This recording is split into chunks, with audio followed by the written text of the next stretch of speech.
Hello everyone, this is Aditi Pal, final year student from AIIMS Nagpur. मेरी NEET में rank 4067 थी और मैं गया बिहार से बिलोंग करती हूँ। तो आज हम अपना जो चैप्टर है strategies for enhancement in food production उसका आखिरी पार्ट करने वाले हैं। आज जितने भी क्वेश्चंस बचे हैं हम उनको सॉल्व करने की कोशिश करेंगे। तो हमने मल्टीपल चॉइस क्वेश्चंस, उसके बाद very short answer type questions और शॉर्ट आंसर टाइप क्वेश्चंस के क्वेश्चन नंबर 14 तक हम पहुंचे थे। तो आज हम क्वेश्चन नंबर 15 से सॉल्व करेंगे। तो चलिए शुरू करते हैं। तो सबसे पहले हमारे पास क्वेश्चन नंबर 15 है, plants raised through tissue cultures are clones of the parent plant, discuss the utility of these plants. ठीक है, तो जब हम टिश्यू कल्चर से प्लांट्स रेज करते हैं, एग्जिस्टिंग प्लांट से नए प्लांट्स बनाते हैं थ्रू टिश्यू कल्चर, तो वो क्लोन्स होते हैं तो प्लांट। तो क्लोन्स का क्या है, utility, they maintain the genetic uniformity and thus the most desired parents जो हैं वो क्लोन प्लांट्स जो हैं वो जेनेटिक यूनिफॉर्मिटी को बनाए रखते हैं, यानी कि जो मोस्ट डिजायर्ड ट्रेट्स हैं पेरेंट प्लांट के वो क्लोन्स के अंदर भी होंगे। That is all offsprings derived by tissue culture of a crop plant resistant to a specific disease will be resistant to that particular disease।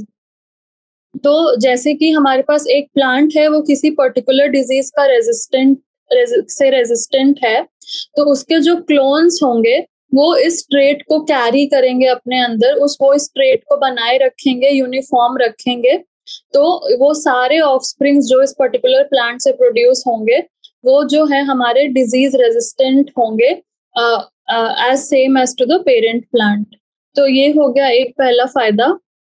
Then next क्या है, growth of cloned plants is faster and predictable.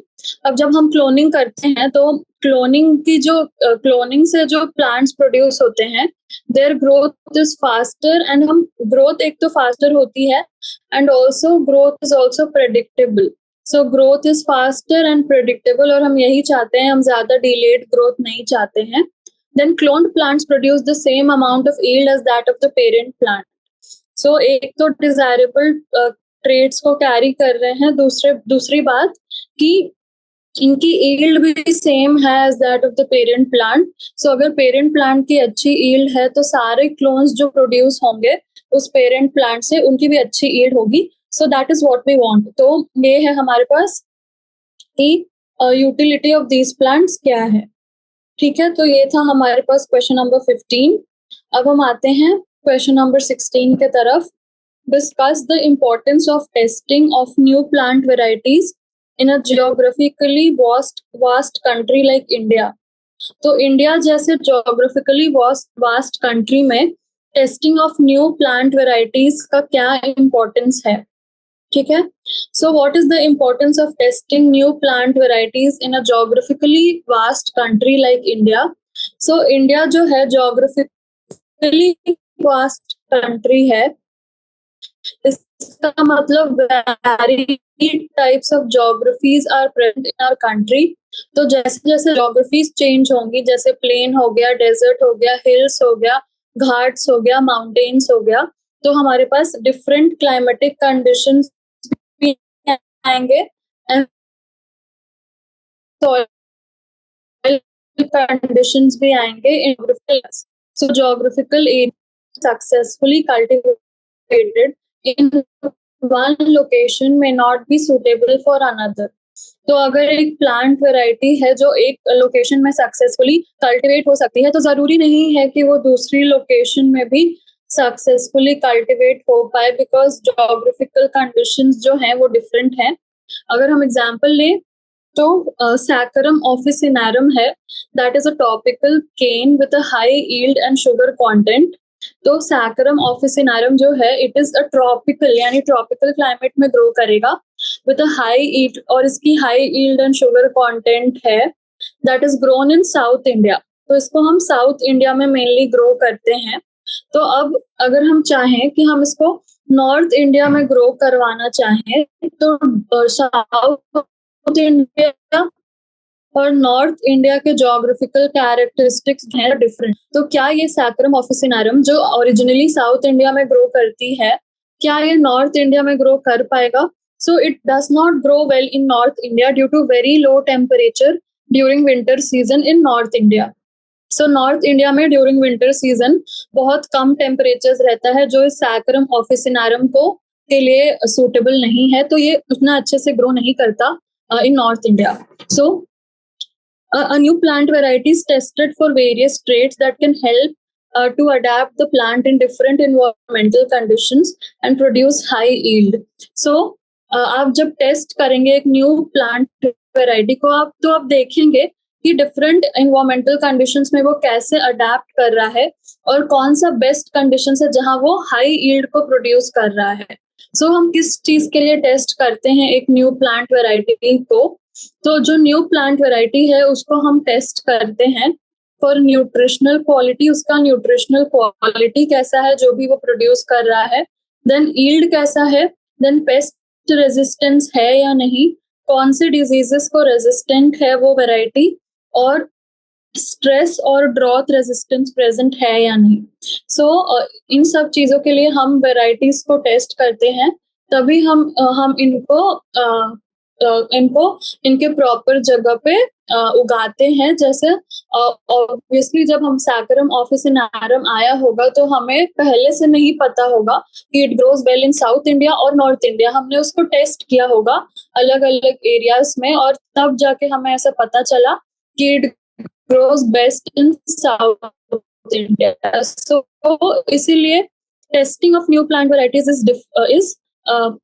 Is important, because हम जब test नहीं करेंगे तो हम ऐसे ही किसी भी रैंडम प्लांट वेराइटी को कहीं भी ग्रो नहीं कर सकते। So that is the advantage of testing new plant varieties.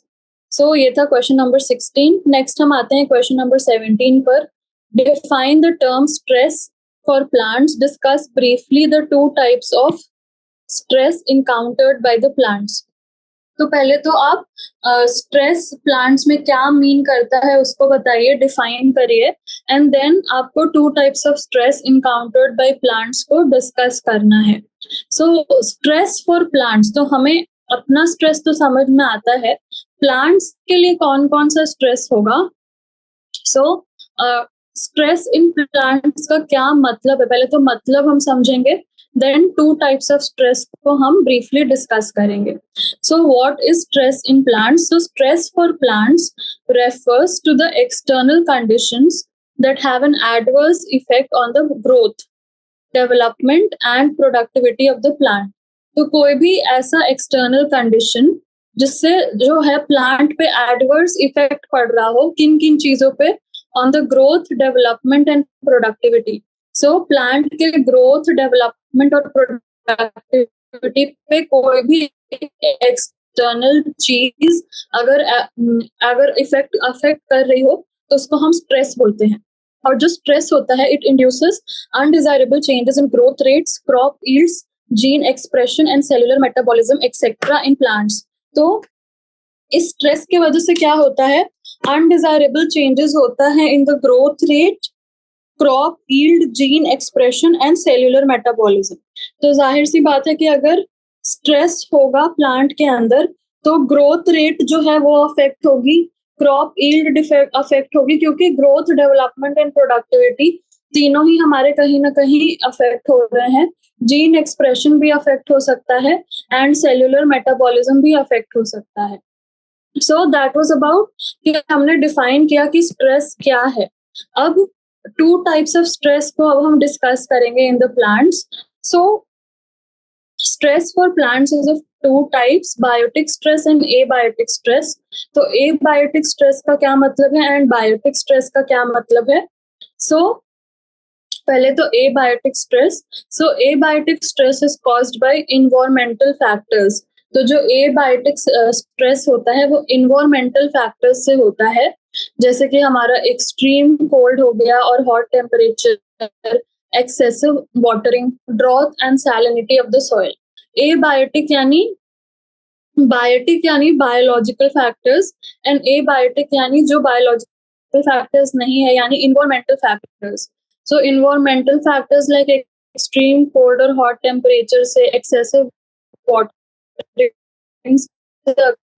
हो रहा है, so that is abiotic stress. Stress is by biological factors like disease causing microorganisms, that is bacteria, fungi and virus, and or pests and insects. ठीक है, so that is biotic stress.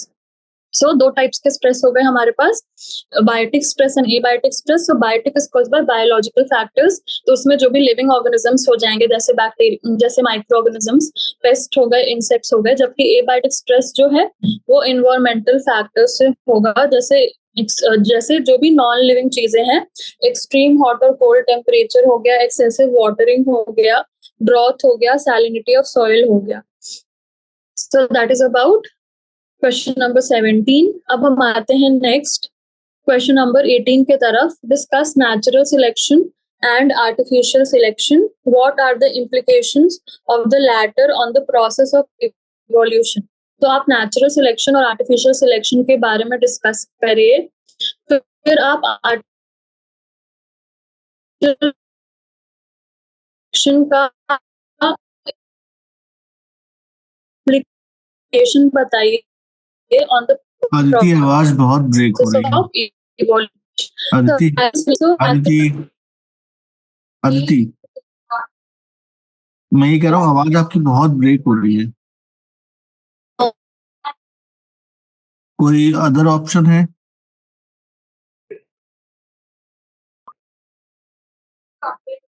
Hello,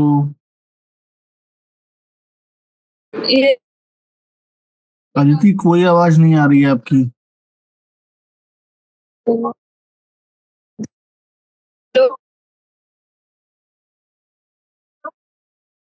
Aditi, I can not here you.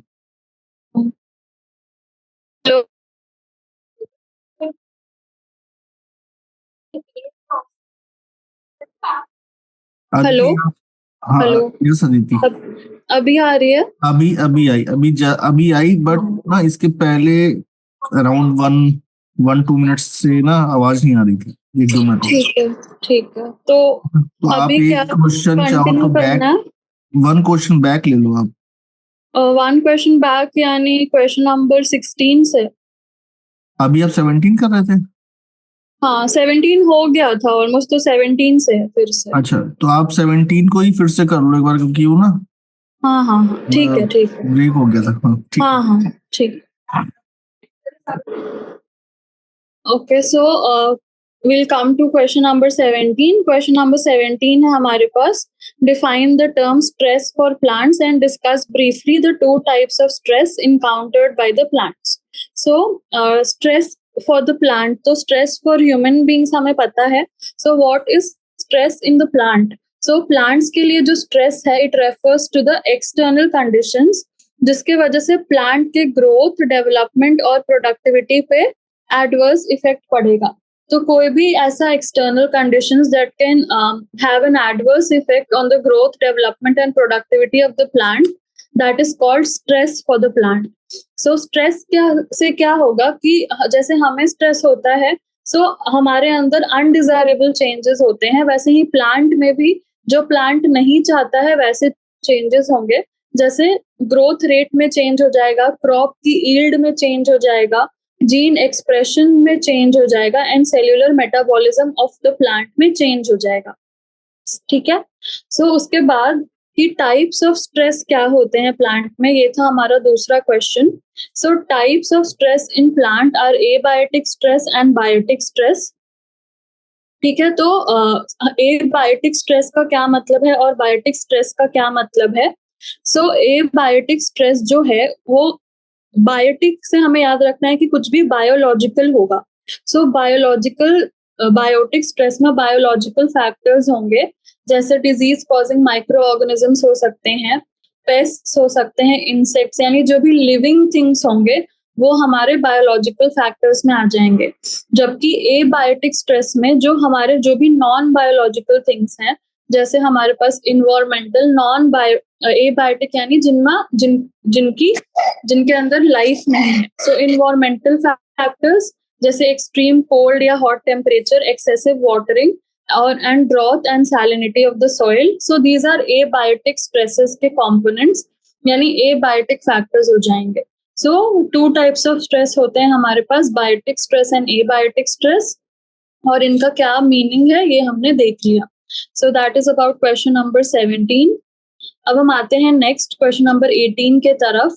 Discuss natural selection and artificial selection, what are the implications of the latter on the process of evolution. So आप natural selection के बारे में बताइए और artificial selection के बारे में बताइए, और जो आर्टिफिशियल सिलेक्शन है उसके इम्प्लीकेशंस आप बताइए on the process of evolution. So what is natural selection? So natural selection is the process by which nature selects the organisms which have variations that make them well adapted to their surroundings and capable of reproducing is called natural selection.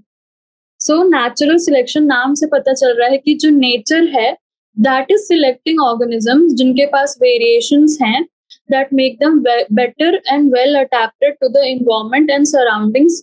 तो nature जो है ऐसे organisms को select कर रहा है जो better adapted है for existing and reproducing in the surrounding, so that is called natural selection and it does not have direct intervention of human beings. इसमें ह्यूमन बीइंग्स कुछ नहीं कर रहे हैं, व्हाटएवर जो भी हो रहा है that is being done by the nature, so that is natural selection.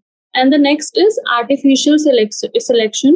So what is artificial selection? Artificial selection में क्या हो रहा है, जो human beings हैं वो select कर रहे हैं organisms with desirable characteristics and breed them in a controlled manner to produce offspring with desirable traits.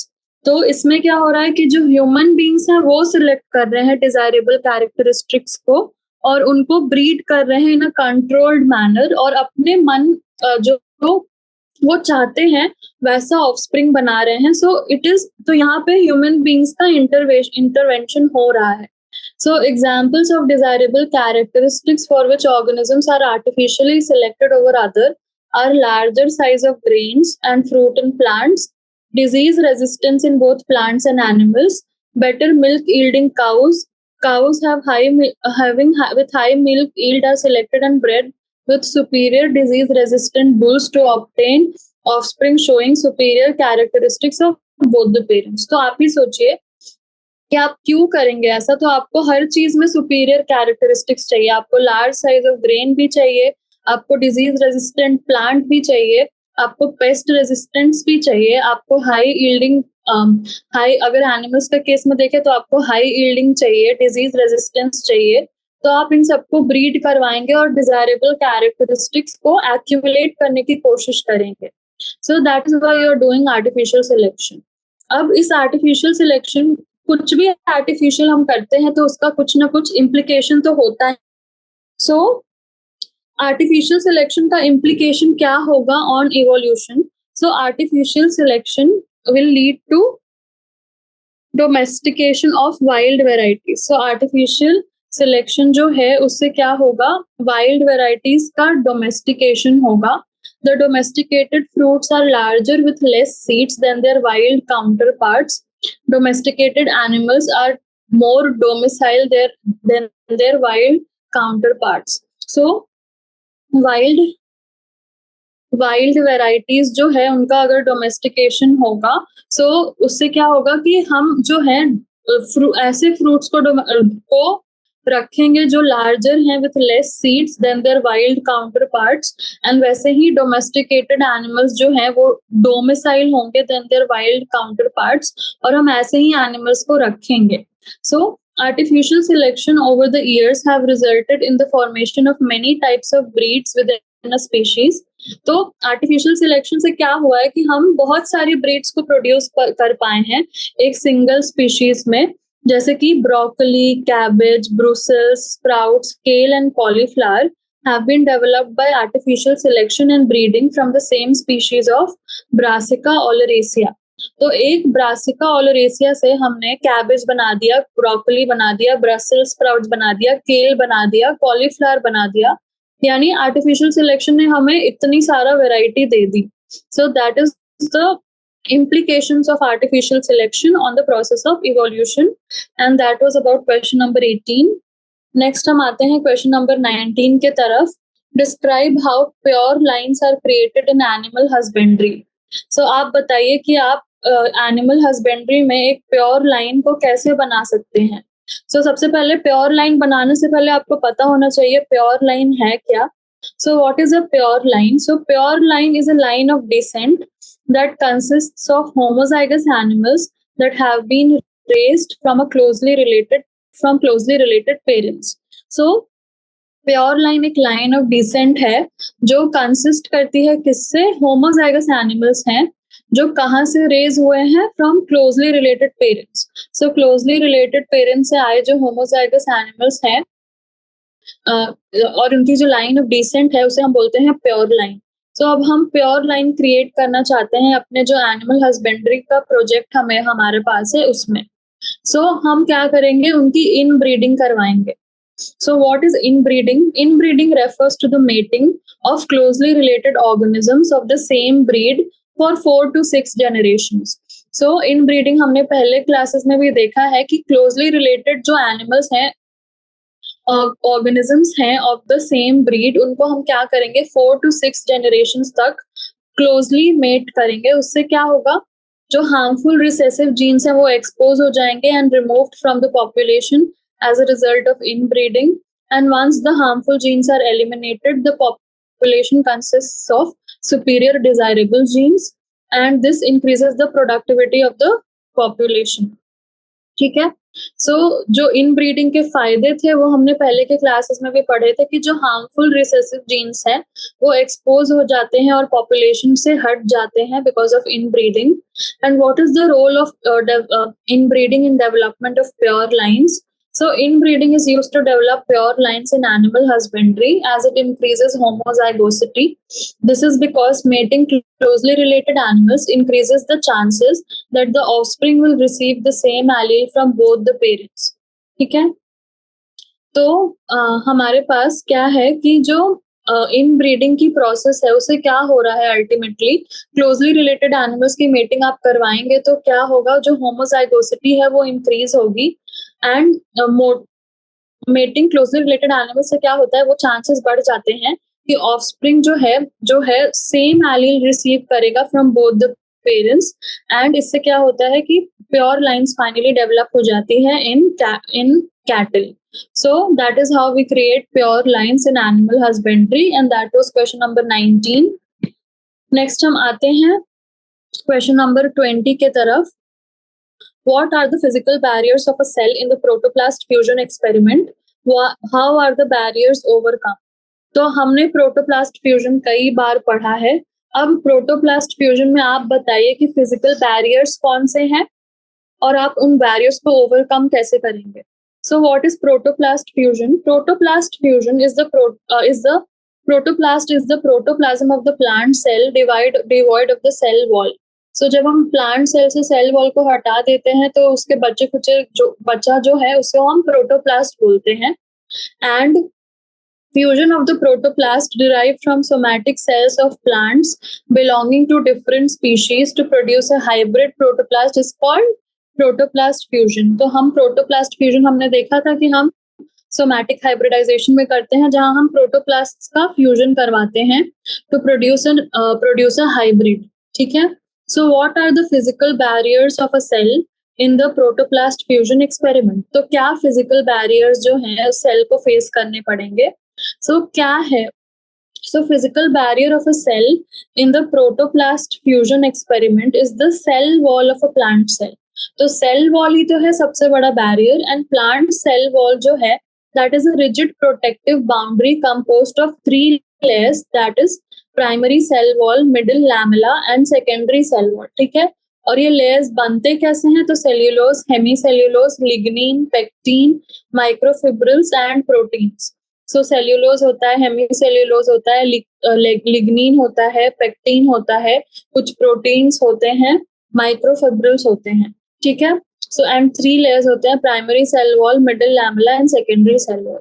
So these are the physical barriers of a cell in a protoplast fusion experiment. So अब हम इन barriers को हमें how overcome कैसे करेंगे हम, या remove कैसे करेंगे. So removal of barriers in a protoplast fusion हम कैसे करेंगे. So barrier in protoplast fusion is overcome by removing the plant cell wall by subjecting the cell to digestive enzymes like cellulase and pectinase. अब हमें इतना पता है कि cell wall बना किस चीज का है, सेल्यूलोज, हेमिसेल्यूलोज, लिग्निन, पेक्टिन. तो हम क्या करेंगे, ऐसे एंजाइम्स डाल देंगे जो इन चीजों को डाइजेस्ट करते हैं. तो हम सेल्यूलेज डाल देंगे, हेमिसेल्यूलेज डाल देंगे, पेक्टिनेज डाल देंगे, और इससे क्या होगा, जो ये एंजाइम्स हैं they will break down the cellulose and pectin components of this plant cell wall. So cellulose और पेक्टिन कंपोनेंट्स जो हैं वो टूट जाएंगे जो प्लांट सेल वॉल के हैं, और इससे क्या होगा, जो सेल वॉल है वो फिजिकली रिमूव हो जाएगी, एंड बचेगा क्या बिहाइंड, बचेगा protoplast which can be isolated. Protoplasts collected from two different plant species can then be fused using chemical or physical methods. तो हमने क्या किया, जो भी हम एंजाइम्स यूज कर सकते थे for removing the cell wall वो यूज कर लिया हमने, और प्लांट सेल का सेल वॉल हटा दिया. अब बचा हमारे पास सिर्फ प्रोटोप्लास्ट, तो हम केमिकल्स यूज करके प्रोटोप्लास्ट फ्यूजन करवा देंगे. सो ऐसे हम बैरियर्स को ओवरकम करते हैं in a protoplast fusion experiment. So that was question number 20. Next हम आते हैं क्वेश्चन नंबर 21 की तरफ. Give examples of biofortified crops and what benefits do they offer to the society. तो आप biofortified crops का examples बताइए. So biofortification हमने देखा था कि हम जो nutritional quality of food crops है उसको बढ़ा देते हैं by the use of conventional plant breeding and modern biotechnological techniques. So conventional plant breeding techniques को use करो आप, मॉडर्न बायोटेक्नोलॉजिकल टेक्निक्स को यूज करो, और उससे क्या करो कि आप जो nutritional quality of food crops है उसको एनरिच करिए. तो उस प्रोसेस को हम बोलते हैं बायोफोर्टिफिकेशन. तो अब जो है हमें एग्जांपल्स देने हैं बायोफोर्टिफाइड क्रॉप्स के. तो हम क्या होते हैं एग्जांपल्स बायोफोर्टिफाइड क्रॉप्स के. So vitamin A enriched carrots, pumpkin and spinach. तो vitamin A से हम enrich करेंगे किसको, carrots, pumpkin और spinach को. Vitamin C enriched bitter gourd, bathua, tomato and mustard. So vitamin C से enriched bitter gourd, bathua, tomato and mustard होगा. Golden rice which is enriched with beta carotene gene that expresses beta carotene which when consumed can be converted to vitamin A in the human body. So golden rice में क्या होता है, beta carotene gene, और beta carotene जो है वो express होता है when it is consumed, and this beta carotene can be converted to vitamin A in the human body. So these were few examples of biofortified crops. अब हमने examples तो दे दिया, अब हमें बताना है कि ये इन बायोफोर्टिफाइड क्रॉप्स का क्या बेनिफिट्स होता है टू द सोसाइटी. ठीक है. So benefits of biofortified crops. So the society suffers from hidden hunger, which is a deficiency of essential nutrients in the diet of the majority of the population. So majority of the population का जो diet होता है that is deficient in certain essential nutrients, जिससे हम hidden hunger से जो है suffer करते हैं. और ये क्यों है, तो this is due to financial constraints, कि हम सब कुछ तो खरीद नहीं सकते जो हमारे हेल्थ के लिए अच्छा है. Poor lifestyle choices such as consumption of junk foods, और हम जंक फूड्स को ज्यादा प्रेफर करते हैं, जो हमारे सेहत के लिए अच्छा है उसको कंज्यूम नहीं करते हैं. सो बायोफोर्टिफाइड क्रॉप्स क्या कर रहे हैं, they are improving the nutritional quality. तो ये जो सारी चीजें हैं इतनी कॉमन है कि हर इंसान इनको खाता ही होगा. सो ये सारी चीजों में अगर हम एक्स्ट्रा चीजें ऐड कर दें, उनको एनरिच कर दें, सो ग्रेन्स एंड वेजिटेबल्स को हमने एनरिच कर दिया तो हम इनको कंज्यूम करते ही हैं, तो इनके साथ साथ हमें एक्स्ट्रा न्यूट्रिएंट्स भी मिल जाएंगे तो अच्छा होगा. एंड इससे क्या होगा, nutritional deficiency of the people living in the society कम हो जाएगी, जो कि हम चाहते हैं. So these are the benefits of biofortification to the society, कि हमारी overall health of the society जो है improve होगी in biofortified crops के वजह से. So that is about question number 21. और इसी के साथ हम आते हैं अब अपने लॉन्ग आंसर टाइप क्वेश्चंस पे। So long answer type questions में हमारे पास क्वेश्चन नंबर 1 है कि you are a botanist working in the area of plant breeding.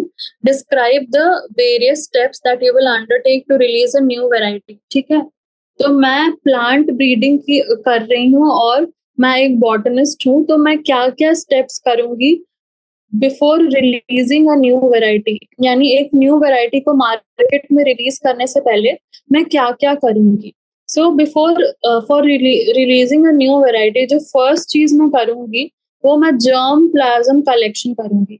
So germ plasm collection, हमें पता है कि हम क्या करते हैं, ऑल पॉसिबल जीन्स के, ऑल पॉसिबल एलील्स के, ऑल पॉसिबल जो वेराइटीज हैं उनको हम कलेक्ट करते हैं और एक डाइवर्स जर्म प्लाज्म बनाते हैं, क्यों, ताकि हमारे पास होल रेंज ऑफ पॉसिबल चीजें हो फॉर सिलेक्टिंग।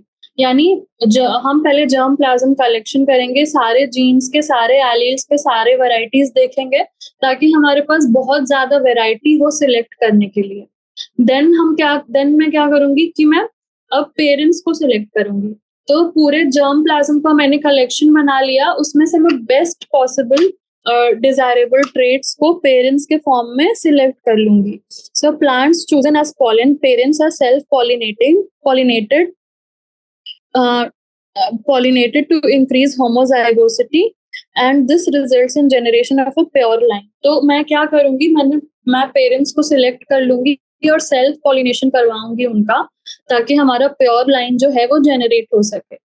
ठीक है, and evaluation of and selection of parents के बाद मैं उनकी क्रॉस ब्रीडिंग करवाऊंगी।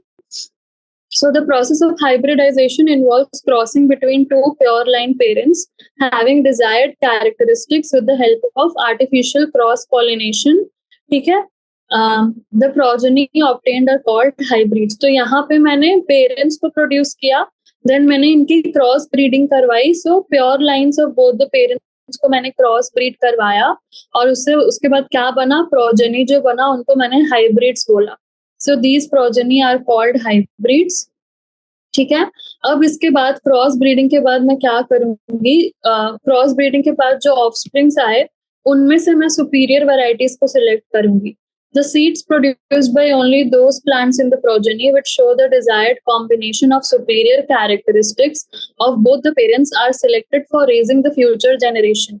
तो मैंने क्रॉस ब्रीडिंग तो कर दी और इसके बाद जो सारे प्रोजेनी मुझे ऑब्टेन होंगे, ऐसा नहीं होगा मैं सारों को चूज कर लूंगी, उनमें से भी मैं जो सुपीरियर वैरायटीज के हैं जिनमें सारे डिजायरेबल कैरेक्टरिस्टिक्स हैं उन्हीं को चूज करूंगी। And this process is continued until the whole population exhibits the desired combination of superior characteristics. So ये प्रोसेस मैं कब तक कंटिन्यू करूंगी, जब तक पूरा पॉपुलेशन के पास सुपीरियर कैरेक्टरिस्टिक्स ना हो जाए। देन लास्ट स्टेप क्या है, testing and release of new varieties. So जो न्यू कल्टिवार्स हैं उनको पहले मैं इवेल्युएट करूंगी for their yield and desirable qualities like disease resistance, tolerance to environmental stresses. ठीक है, और इवेल्युएशन करूंगी मैं कैसे, कि उनको अलग अलग रिसर्च फील्ड्स में ग्रो करके देखूंगी with ideal fertilizer application and other crop management practices. ठीक है, और इसके बाद मैं क्या करूंगी कि रिसर्च लैबोरेटरी में मैंने तो ग्रो करके देख लिया, इसके बाद मैं फार्मर के फील्ड में जाके 3 ग्रोइंग सीजन्स तक एटलीस्ट ग्रो करूंगी across different parts of the country. उसके बाद क्या है, मैं इवेलुएट करूंगी in comparison to the best available local crop cultivar in terms of quantity and cost.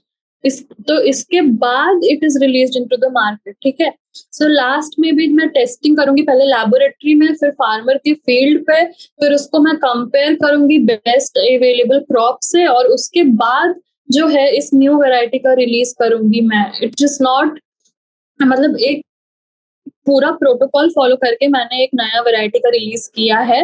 So these are the steps that I will follow as a botanist for releasing a new variety in the market. ठीक है, तो ये था हमारे पास question number 1। Next हम आते हैं क्वेश्चन नंबर 2 के तरफ। क्वेश्चन नंबर 2 का ए पार्ट है, the shift from grain to meat diets creates more demands for cereals, why? तो जब हम ग्रेन से मीट डाइट पे जाते हैं तो it creates more demands for cereal, ठीक है। सो जो ह्यूमंस होते हैं they will consume meat from farm animals. The main feed for the farm animals is cereals and it takes 3 to 10 gram of grain to produce 1 kg of meat. ठीक है, तो जो हम जब अगर हम मीट डाइट पे जा रहे हैं तो जो जिससे हमें मीट मिल रहा है उसको भी तो कहीं से फीड करना होगा और वो उसका मेन फीड होता है दैट इज सीरियल्स, ठीक है। और to produce 1 kg of meat it takes 3 to 10 kg of grain, ठीक है। So the shift from grain to meat diet creates more demands for cereals, क्योंकि जो हम खा रहे हैं एज मीट उसको सीरियल्स चाहिए एज फूड. सो इनडायरेक्टली जो है हमारा मोर डिमांड फॉर सीरियल्स हो रहा है. Then B is a 250 kg cow produces 200 gram of protein per day. Per 250 gram of Methylophilus methylotropus can produce 25 tons of protein. Name this emerging area of research and explain its benefits. तो एक 250 kg का cow सिर्फ 200 gram protein produce करता है, पर एक 250 ग्राम का मिथाइलोफिलस मिथाइलोट्रोपस जो है 25 टन्स ऑफ प्रोटीन प्रोड्यूस कर सकता है. तो ऐसा कैसे है? सो जो इमर्जिंग एरिया ऑफ रिसर्च है यहाँ पे that is single cell protein. And single cell protein it refers to the edible protein extracted from pure microbial cultures, dead or dried cell biomass, and it can be used as an alternative protein source or supplement for growth both humans and animals. And it is derived from microbes such as algae, bacteria, fungi by growing them on inexpensive substrates that are rich in carbon content. तो हम कि edible protein को extract करते हैं from microbial cultures, तो उसको हम single cell protein बोलते हैं और उसको हम एक प्रोटीन सोर्स एंड सप्लीमेंट की तरह यूज कर सकते हैं for both humans and animals. So what are the benefits of single cell protein? So it obviously serves as a protein-rich supplement and in the human diet, as these microorganisms are rich in proteins, minerals, carbohydrates, healthy fats, and vitamins. इसको हम grow कर सकते हैं agricultural waste and thus helps to reduce environmental pollution. Use of single cell protein reduces the pressure on agriculture to meet the demands of food, as large quantities of protein can be derived from the microbial biomass within a shorter duration at less cost. तो आप देखिए कि एक protein rich supplement है, इसको हम agriculture waste पे भी ग्रो कर सकते हैं. एंड तो इससे क्या होगा कि हमें प्रोटीन इस सिंगल सेल प्रोटीन से मिल रहा है और हमारी डिमांड्स फुलफिल हो रही हैं, और तो हम हमारा जो डिपेंडेंसी है ऑन एग्रीकल्चर वो कहीं ना कहीं कम हो जाता है. सो एक ये बेनिफिट हो गया. And growing single cell protein does not require a large area of land. तो single cell protein को grow करने के लिए आपको large area of land भी नहीं चाहिए, आप कम जगह में ही इसको grow कर सकते हैं, ठीक है. तो that are the benefits of single cell protein and this is about question number 22. Then आते हैं हम this is about question number 2. Now we come to question number 3. What are the advantages of tissue culture methods over conventional method of plant breeding in crop improvement programs? तो आप tissue culture का advantage बताइए over conventional method of plant breeding, ठीक है.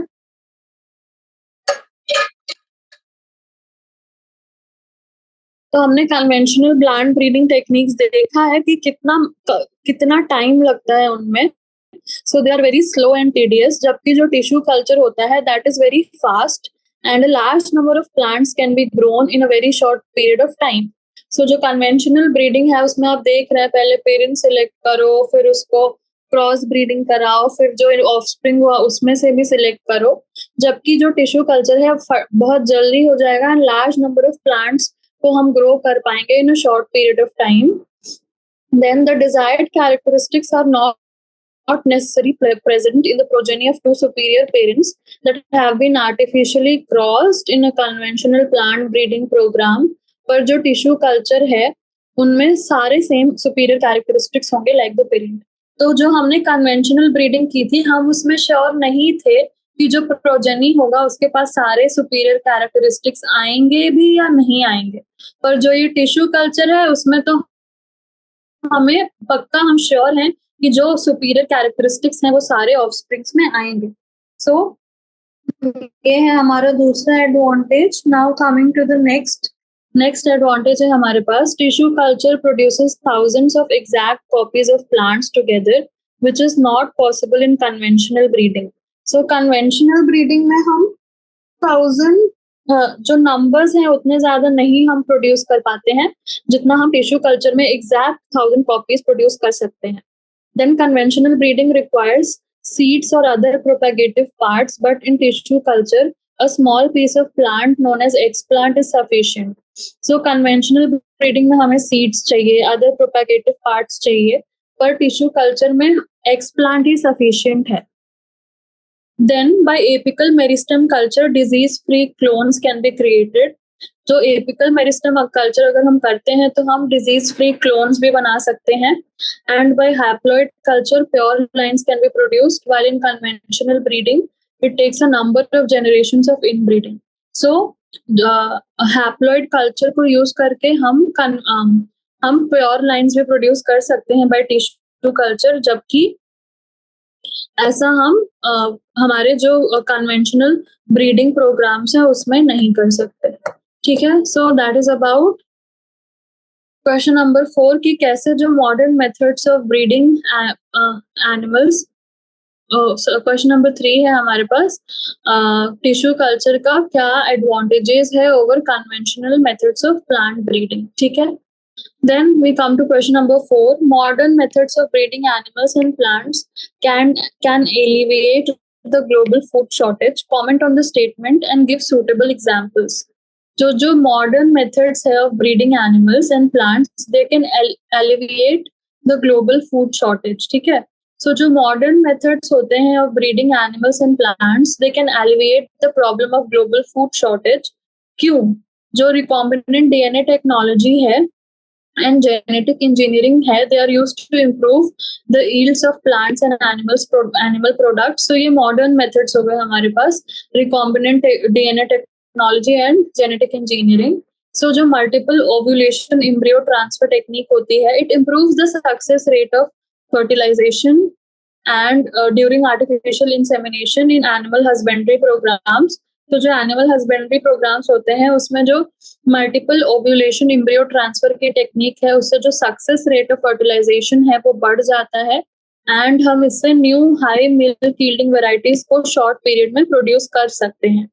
Then plant tissue culture क्या करता है? It improves the varieties of crop plant because large number of high yielding plants can be grown in a short period of time. हमने देखा कि plant tissue culture के क्या फायदे हैं कि हम लार्ज नंबर ऑफ प्लांट्स को ग्रो कर सकते हैं इन अ शॉर्ट टाइम और हमें कन्वेंशनल ब्रीडिंग से बहुत ही कम टाइम लगता है in case of plant tissue culture.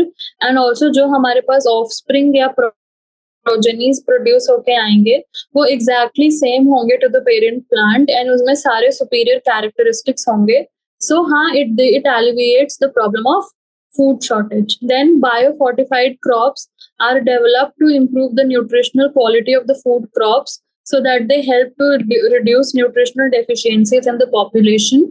So nutritional deficiencies को control करने के लिए हमने biofortified crops को बनाया है ताकि हम अपने normal diet के साथ कुछ nutrient enriched food ले सकें और जो हमारा न्यूट्रिशनल डेफिशिएंसी जो हमारे पॉपुलेशन में एग्जिस्ट करता है वो कहीं ना कहीं कम हो सके. So that was about question number 4. Then we come to question number 5. Does apiculture offer multiple advantages to farmers? List its advantages if it is located near a place of commercial flower cultivation. तो जो apiculture है वो क्या उसका multiple advantages होता है और अगर आप apiculture को एक commercial flower cultivation के पास रख दे तो आपको उससे क्या advantages मिलेगा. ठीक है. So the technique of rearing honey bees in the artificial bee hives for the production of honey and bee wax is called apiculture. So आप जब honey bees को rear करते हैं किस लिए? In the artificial bee hives जब आप rear करते हैं क्यों? For the production of honey and bee wax. तो उस process को हम क्या बोलते हैं? तो उस process को हम बोलते हैं apiculture. ठीक है. सो एपीकल्चर जो है it offers multiple advantages to farmers. तो अगर आपने एक एपीकल्चर का सेटअप एक कॉमर्शियल फ्लावर प्रोडक्शन के पास कल्टीवेशन के पास रख दिया तो तो आपको क्या क्या फायदा होगा, ठीक है। सो फायदा ये होगा कि जो वर्कर बीज होंगे दे will collect pollen from the flowers and help in pollination. तो हमें पता है जो वर्कर बीज होती हैं दे आर स्टेराइल फीमेल बीज, और ये क्या करती हैं पॉलिनेशन में हेल्प करती हैं। They will collect the pollen from flowers and they will help in pollination, ठीक है। Then production of honey from the nectar of plants. So जो नेक्टर हमारे पास कलेक्ट होगा बाय द वर्कर बीज, उससे हनी का प्रोडक्शन होगा। तो हमें हनी हनी कॉमर्शियली सेल कर सकते हैं हम। सोर्स ऑफ शुगर है, मेडिसिनल कंपाउंड है एंड ब्लड प्योरीफायर है, and it is also honey का बहुत ज्यादा डिमांड भी है। Then production of bee wax, अब बी वैक्स भी प्रोड्यूस होगा इस आर्टिफिशियल सेटअप से। तो ये बी वैक्स कहाँ कहाँ यूज होता है? कॉस्मेटिक्स में यूज होता है, क्रीम्स में यूज होता है, ऑइंटमेंट्स में यूज होता है, पेंट्स में यूज होता है, पॉलिशेस में यूज होता है। सो यहाँ हम यूज कर सकते हैं इस बी वैक्स को। Then production of royal jelly, तो रॉयल जेली भी प्रोड्यूस होता है, and this royal jelly is a good source of protein. तो आपने एक आर्टिफिशियल एपी कल्चर का सेटअप अगर फ्लावर कल्टीवेशन के पास रख दिया तो आपको पॉलिनेशन में हेल्प हो जाएगी, हनी भी मिल जाएगा आपको, बी वैक्स भी मिल जाएगा, एंड रॉयल जेली भी प्रोड्यूस होकर मिल जाएगी, और यानी कॉमर्शियली भी आपका फायदा होगा, और उस फ्लावर कल्टीवेशन फ्लावर कल्टीवेशन में पॉलिनेशन भी होगा, तो उधर से भी आपको फायदा होगा। So these are the advantages अगर आप अपने फ्लावर कल्टीवेशन फार्म के पास एक एपीकल्चर सेटअप रख देते हैं तो। देन क्वेश्चन नंबर 6 का ए है, mutations are beneficial for plant breeding, taking an example, justify the statement. So जो म्यूटेशंस होते हैं they are beneficial for plant breeding, आप एग्जांपल से बताइए। So what are mutations? So mutations are induced in the genome of the plants to develop a new variety of desirable traits, ठीक है। तो mutation क्या होता है? हमें पता है कि म्यूटेशन रैंडम चेंज होता है, तुरंत हो जाता है, एंड किसी भी फॉर्म में हो सकता है, कोई भी एजेंट करवा सकता है। और म्यूटेशन से क्या होता है? तुरंत चेंज आता है। तो इससे क्या हो सकता है? म्यूटेशन जो है वो जीनोम ऑफ द प्लांट में इंड्यूस होता है, एंड जेनेटिकली प्लांट के अंदर कुछ चेंज आता है, ठीक है। So genome of the plant में कुछ चेंज आया to develop a new variety of a desirable trait. जैसे कि हमारे पास म्यूटेशन हुआ, जैसे जिसकी वजह से डिजीज रेजिस्टेंस आ गया and good quality of yield आ गया in a plant. For example अगर rust resistance in dwarf mutants of rice आता है, so that is a mutation that is beneficial, ठीक है। Then the B part is discuss briefly the technology that made us self-sufficient in food production. तो कौन सा technology ने हमें self sufficient बना दिया है फूड प्रोडक्शन में? तो जो टेक्नोलॉजी है that is plant breeding.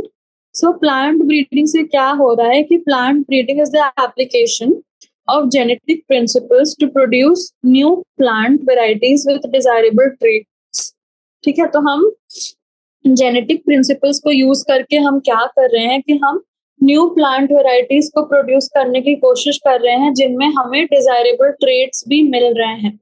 So what is the importance of plant breeding? So plant breeding से क्या होगा? It is important to develop improved high yield plant varieties with disease, pest and drought resistance।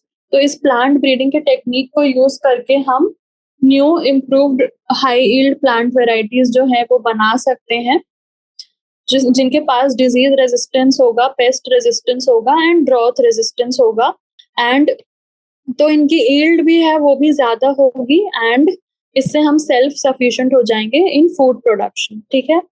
तो ये था हमारे पास question number 6। Now we come to question number 7। Discuss how the property of plant cell totipotency has been utilised for plant propagation and improvement. तो आपको totipotency पता है कि टोटिपोटेंसी क्या होता है? Totipotency is the ability of a plant cell to give rise to an entire new plant, ठीक है। सो एक प्लांट सेल के पास इतनी कैपेसिटी होती है कि वो खुद ब खुद पूरे प्लांट को बना सकता है, एक सिंगल प्लांट सेल, एंड इस एबिलिटी को हम टोटिपोटेंसी बोलते हैं। सो जो प्लांट सेल्स होते हैं दे आर टोटिपोटेंट सेल्स।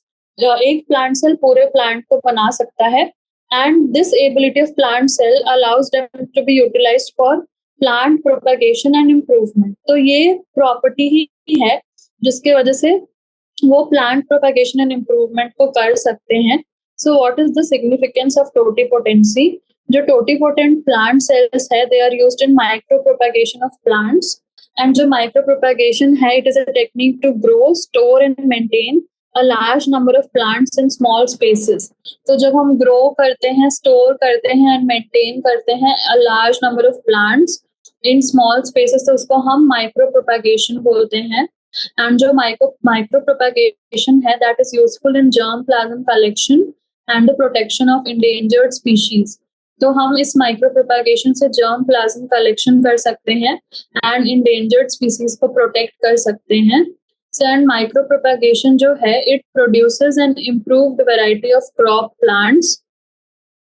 तो माइक्रो प्रोपेगेशन की टेक्निक को यूज करके हम improved variety of crop plants जो है वो बना सकते हैं, those which are disease resistant, pest resistant और भी हमारे पास drought resistance. So these varieties of improved variety of crop plants जो है हम कहाँ से प्रोड्यूस कर सकते हैं? By using the technique of micro propagation. So that is the significance of totipotency in the cases of micropropagation and crop improvement. ठीक है? So ऐसे जो है हम totipotency को use करके plant propagation and improvement पे use कर सकते हैं, and that is about question number 7. Next हम आते हैं question number 8 की तरफ. So question number 8 है what are the 3 options to increase food production? Discuss each giving the salient features, merits and demerits. तो आप तीन चीजें बताइए जिससे आप फूड प्रोडक्शन को इंक्रीज कर सकते हैं, और उनका मेरिट्स बताइए, डीमेरिट्स बताइए, सैलिएंट फीचर्स बताइए। ठीक है, तो सबसे पहले हम आते हैं, पहला ऑप्शन जो है हम यूज कर सकते हैं that is plant tissue culture. So plant tissue culture हमने देखा था कि it is a technique to culture cells, tissues और organs of a plant on a nutrient medium under sterile and controlled conditions for production of large number of clones of a single parent plant in a short duration of time. तो overall आप single parent plant को use कर रहे हैं और आपके पास time कम है, तो आप उसका क्या कर रहे हैं? टिश्यू कल्चर कर रहे हैं। आपने स्टेराइल और अच्छे कंडीशंस, कंट्रोल्ड कंडीशंस चूज कर लिए हैं, और अब आप क्या करने वाले हैं? कल्चर करने वाले हैं उस प्लांट को, ताकि आप बहुत सारे प्लांट्स को इन अ शॉर्ट टाइम प्रोड्यूस कर सके। सो इसके मेरिट्स क्या हैं? तो हम स्मॉल एक्सप्लांट्स को यूज कर सकते हैं। In tissue culture all the plants in the progeny have the same superior characteristics like the parent, ये हमने पढ़ा था। Then large number of plants can be grown in a short period of time, ये भी हमें पता है। हमें ज्यादा बड़े सेटअप की नहीं चाहिए, जरूरत नहीं है, बड़ा फील्ड नहीं चाहिए। And virus and disease-free new plants are produced by culturing meristematic cells.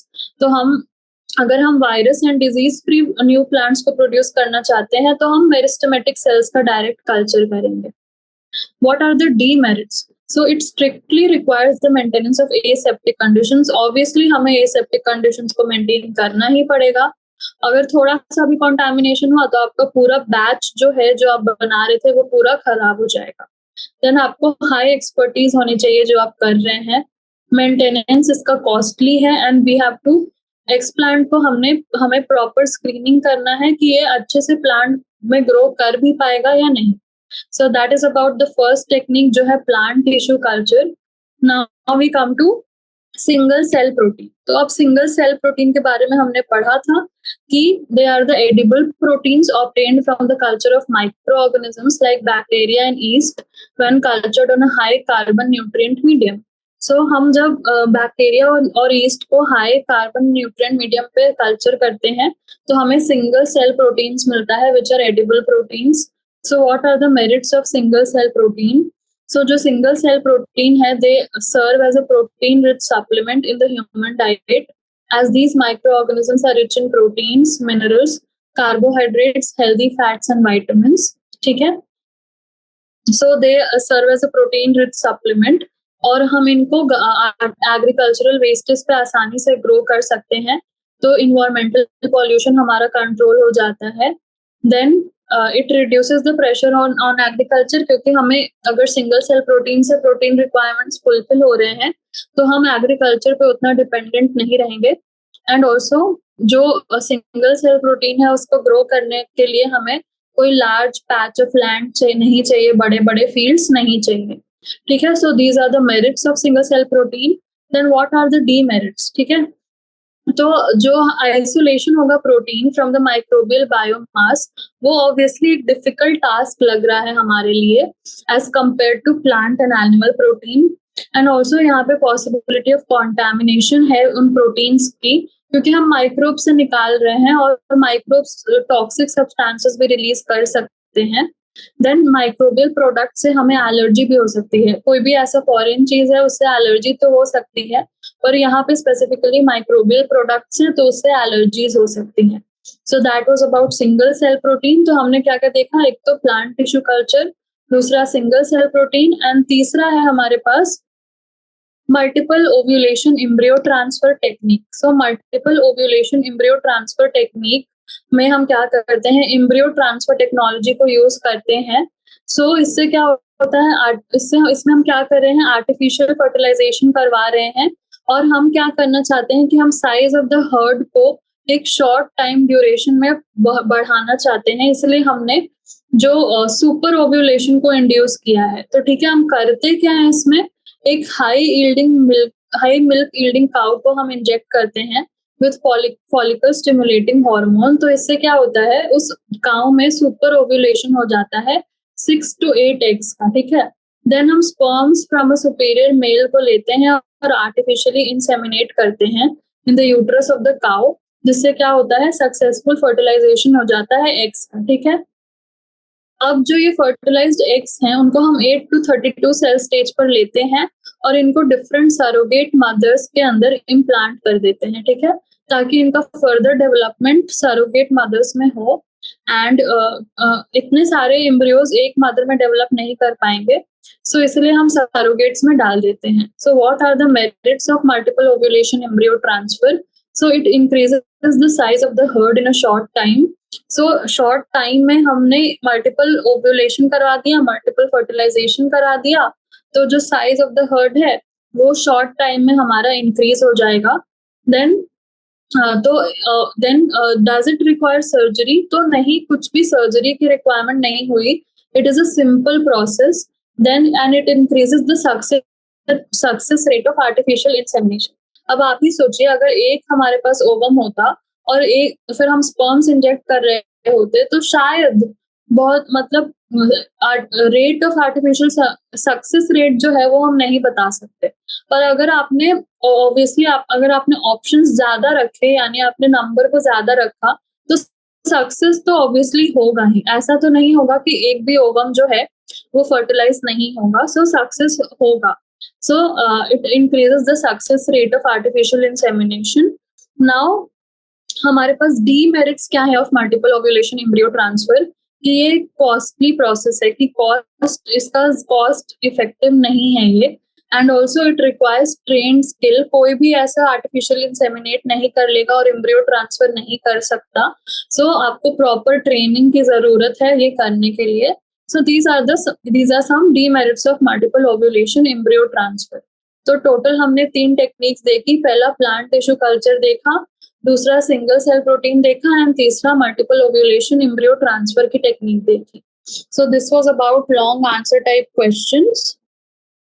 तो इसी के साथ इस चैप्टर के हमारे सारे क्वेश्चंस जो हैं खत्म होते हैं। तो आज हमने काफी सारी नई चीजें सीखी, हमने चीजों को और डिटेल में समझा, जो भी हमारे टेक्निक्स हैं, और बहुत सारी चीजों का रिवीजन भी किया। सो ऐसे ही क्वेश्चन सॉल्व करते करते जब आप एक टॉपिक से 4 बार अब जब सेम टॉपिक को देखेंगे, सेम चीजों को पढ़ेंगे, तो आपके दिमाग में वो बैठ जाएंगी और आप कभी नहीं भूलेंगे। सो रिवाइज करते रहिए और पढ़ते रहिए।